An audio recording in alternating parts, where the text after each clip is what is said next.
نوم مې دل آغا. څونه وخت کېږي پاکستان کې اوسېږي؟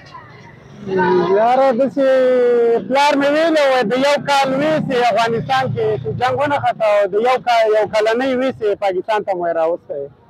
عمر مې دا 15 څلوېښتو ته رسېدلی ده. 415 څلوېښتو کې. څو؟ 15 څلوېښت. بچي ستا؟ او 6 مې لورګانې دي او مې زوی ده. ژوند زندګي څنګه تېرېږي؟ ژوند زندګي بس ښه ده، شکر د الله نه راځي، خو بس ګټل او سټل دي داسې دا 15 څلوېښت کاله کې تر اوسه روپۍ بچت نه ده کړی او نن یې وګټو ماښام ته م خوړلي. داسې کوم وخت به راغلی چې کور کې ډوډۍ نه وي یا غوړي نه وي چې خوراک نه وي کور کې ډېوې نه وي؟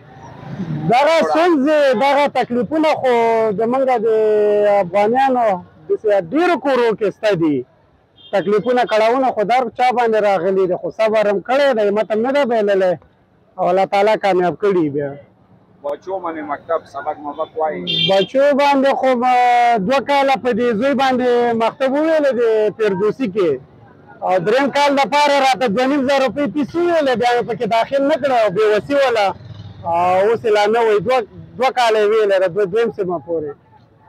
وطن ته به دغلته عمر ډېر تېر شوی ده، اوس وطن ته زموږ ښه زړه کېږي چې لاړ شو، کار زندګي جوړه شي، ولې زړه نه غواړي چې لاړ شو، خو مشکل ډېر ده چې ځو. کور ځمکه څه شی لرئ؟ نو یاره لغمان کې هم ځمکه نشته ده، د نیکونو د وخت ځمکه هم نشته ده. که چېرته کور مو ځمکه مکه څوک درته درکړي کار روزګار جوړ کړي بیا کار روزګار راته جوړ کړي او زندګي جوړه کړي خامخا به ځو. څه کوو بیا دلته؟ مخکې چې به موږ په دې لاره کاته تا سره به صرف په دې یو څو کاڼانو کې یو څو قسمه بسکټ و، اوس بسکټ دې هم راوړي ډېر کړي دي، نور هغه د سامان یې ورسره ډېر کړی ده. څنګه پیسه درته راغلې په څه طریقې سره؟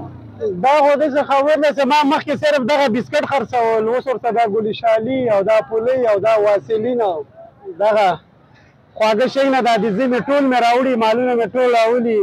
د یم د خوا نه موږ ډېر سخت خوشحاله یو او الله د دوی سره ښه وکړي. موږ سره یو مرسته وکړله نو دغه مالونه د هغې وجې نه لږ ډېر کړل. نغده مرسته در سره؟ نغده مرسته را سره یم د خوا نه وسوله.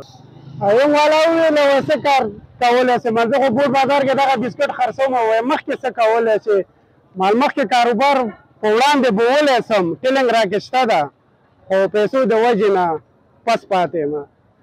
لکه دا اوس دا مال زیاتوالی زیات څه دې راوړ او کار دې مخکې بوته، دا یو یم په مرسته باندې؟ دا د یم د خوا نه موږ سره مرسته وشوله. موږ ډېرو غریبانانو سره د چا سره CCC کارټونه دي دې ټولو سره دغه مرسته وشوله، نو ما هم پکې دغه اضافهوالی وکړ، نو د کاروبار مخ په وړاندې زړه مې ده چې بوځم او یم د خوا نه بېرې موږ سره دغسې مرستې جاري دي. څنګه و دې IOM د مؤسسې مرستې نه مخکې؟ یاره مخکې پریشاني ډېره قرضه راولو هغه ولو، خو څه ناڅه کومک میلاو شو. اوس څه داسې خپل کاروبار ته ګورم ماشاءالله اوس ښه ده ژوند نه خوشحاله یې او انشاءالله خوشحاله یم.